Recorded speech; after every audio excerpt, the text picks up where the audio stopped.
Hello everyone, welcome to our channel. My name is Tiziano And I'm Francesco. and we are above average math students. We study medicine in Rome and we started this podcast to help other students understand difficult topics and remember everything you learn in class. We all know the famous saying, going through medical school is like drinking from a fire hose.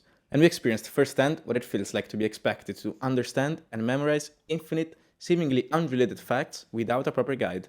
Most of our time in school has been spent reorganizing notes and integrating them with textbooks and peer-reviewed articles.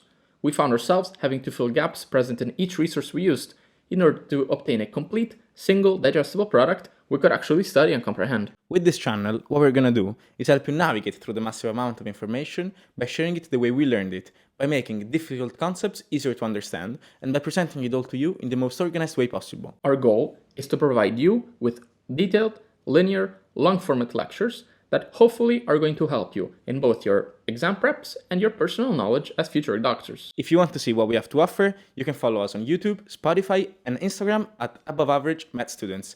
Thanks for tuning in and see you soon.